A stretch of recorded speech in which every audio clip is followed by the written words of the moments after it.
Bab 341. Jangan berharap. Jolene. Apa kamu punya pilihan lain? Jika kamu tidak setuju, aku akan mengungkapkan rahasiamu. Kamu sangat terkenal sekarang. Jika hal-hal ini disebarkan, cekak, ratu baru di dunia bisnis. Ternyata begitu kotor. Apa yang akan dipikirkan publik? Freddy tertawa. Dia masih memegang majalah ekonomi di tangannya dan sampulnya adalah Jolene. Itu baru saja dirilis dari sebuah wawancara media. Sekarang Jolene bahkan lebih populer daripada artis tingkat kedua dan ketiga. Saat membayangkan privasinya tersebar, akan menjadi pukulan telak bagi dirinya sendiri. Dengan kepribadiannya yang arogan, dia tidak bisa menerimanya. Sikap Jolene tidak sekaku sebelumnya. Dia dengan lembut berkata, jika perusahaan diakuisisi atau bergabung dengan Kamar Dagang Anhemia, aku tidak bisa mengambil keputusan. Tidak. Jangan coba membohongiku. Kamar Dagang Anhemia telah lama mengetahuinya. Sekarang kamu yang memiliki keputusan akhir untuk Jordan Group. Tinggal kamu katakan saja, bisa atau tidak diakuisisi. Freddy yakin sudah mengontrol Jolene. Duar, pikiran Jolene kosong. Mereka sudah mengatur untuk menyerang mulai dari dirinya. Yang paling penting adalah dia benar-benar memiliki hak untuk menjual perusahaan. Dia tidak melanggar hukum. Setelah menjualnya bisa langsung pergi. Pikirkan baik-baik. Jika kamu takut mendapat masalah, Kamar Dagang Anhemia akan mendukungmu dan memberimu posisi yang kamu inginkan. Freddy selain mengancam juga dengan lembut membujuknya, agar Jolene tidak punya pilihan. Oh ya, batas waktu yang diberikan Kamar Dagang Anhemia hanya sampai hari ini. Jika kamu tidak bisa melakukannya, aku akan menyebarkan privasimu malam ini. Freddy mengancam, bisa beri waktu lagi. 1 hari terlalu pendek. Jolene bertanya dengan wajah pucat. Tidak apa-apa jika kamu butuh waktu. Malam ini ke Hotel Marriott. Ingat, bawa 10 miliar. Kalau tidak, masalah ini tidak bisa ditawar. Selesai berbicara, Freddy turun dari mobil dan tidak memberi Jolene kesempatan untuk membantah. Freddy menelepon Benhat, putra Bobby Lange dan berkata, Tuan Benhat, semua beres. Dalam 3 hari, Jolene pasti akan menjual Jordan Group. Oke, bagus sekali. Aku akan mengirim 10 miliar lagi. Ingat untuk ambil uangnya. Sebuah suara datang dari sisi yang berlawanan. Terima kasih, Tuan Benhat. Setelah menutup telepon, Freddy sangat bersemangat. Benar-benar durian runtuh. Kali ini aku bisa mendapatkan 50 hingga 60 miliar. Juga bisa meniduri Jolene. Ah betapa indahnya. Meskipun Freddy menguasai rahasia pribadi Jolene, tetapi keduanya belum pernah berhubungan badan.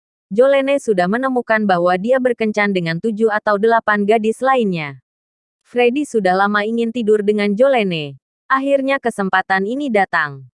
Duar, Jolene duduk lemas di bangku dengan ekspresi putus asa. Kesalahannya saat masih muda dan bodoh, membiarkan Freddy memiliki rahasia privasinya. Sekarang menyesal pun tidak ada gunanya. Sejujurnya, Jolene menganggap privasi itu lebih penting daripada hidupnya sendiri.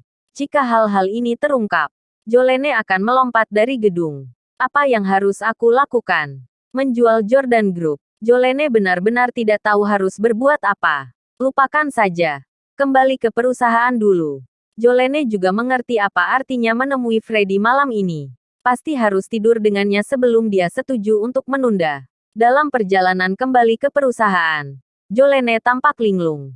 Tanpa sadar mengendarai mobil sampai perusahaan. Cit, bang. Begitu tiba di perusahaan, Jolene menabrak mobil yang datang dari arah berlawanan. Bab 342. Kecelakaan mobil. Di mobil yang berlawanan, seorang pria turun dan berteriak dengan marah. Bagaimana kamu mengemudikan mobil? Buta. Aku menyalakan lampu sein dan memberi jalan beberapa kali.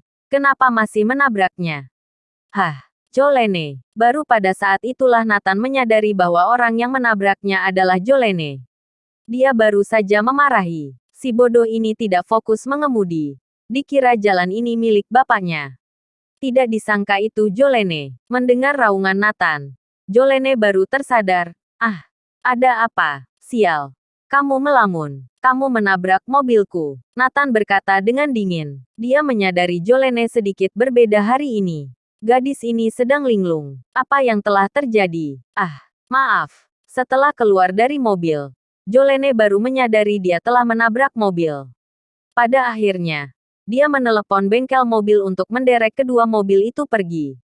Hei, kamu baik-baik saja? Nathan bertanya. Aku baik-baik saja. Jolene menjawab dengan linglung. Hei, tali pakaian dalammu terlihat. Nathan berkata tiba-tiba. Ah, di mana? Jolene segera menundukkan kepalanya untuk memeriksa. Setelah waktu lama baru sadar Nathan mengerjainya. Nathan tidak menganggapnya serius. Datang ke kantor departemen teknis. Terus minum teh dan merokok. Samuel mendatangi Nathan dan berkata, Tuan Nathan, kami tidak memiliki teknisi cadangan yang cukup. Aku ingin mencari dan melatih beberapa orang baru. Kalau begitu kamu atur saja, kata Nathan. Tapi Tuan Nathan perlu menghabiskan banyak uang. Samuel ragu-ragu. Uang tidak masalah. Kamu jangan khawatir. Pelatihan orang baru semua tanggung jawab kamu. Bila kamu ingin mendapatkan beberapa orang berbakat, katakan saja padaku. Aku akan mengaturnya. Kata Nathan. Siap. Tuan Nathan. Samuel tampak terkejut. Bekerja dengan Nathan sangat menyenangkan. Hari ini, semua orang bisa melihat Jolene linglung sepanjang hari. Laporan yang membutuhkan persetujuannya tidak dilihat satupun. Seperti mayat hidup. Duduk bengong di kursi dengan posisi yang sama untuk waktu yang lama. Ini membuat sekretaris dan asisten sangat bingung. Biasanya Direktur Jolene energik. Tidak seperti hari ini. Apa sedang datang bulan? Orang hanya bisa menebak alasan ini. Sisi lain, setelah kembali, Freddy menerima uang sebesar 20 miliar. Saat ini sedang menghamburkannya di sebuah klub. Di dalam ruangan kecil, lebih dari belasan wanita cantik menemani Freddy. Freddy, kamu sudah sukses sekarang. Di tengah duduk Marius yang berkepala botak. Dijuluki Marius Botak, dia adalah gangster terbesar di jalanan bar ini. Dia yang melindungi bar terbesar di Anhemia. Ada juga beberapa gangster berbadan tinggi yang duduk di sebelah mereka. Mereka adalah anak buah Marius Botak. Freddy dari dulu hidup dalam kehidupan malam yang glamor. Sepanjang malam menghabiskan waktu di klub malam. Sangat akrab dengan para gangster ini. Karena kalah judi, Freddy meminjam lebih dari 1 miliar dari Marius.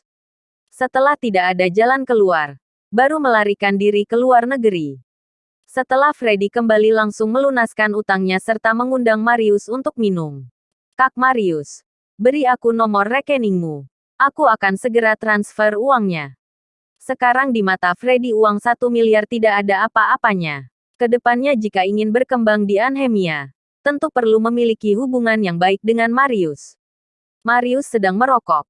Senyum cabul muncul di sudut mulutnya. Ngomong-ngomong, Freddy dengar-dengar malam ini kamu akan meniduri Jolene dari Jordan Group. Ya, aku memegang rahasia pribadinya. Dia harus tidur denganku. Freddy berkata dengan bangga. Bersambung.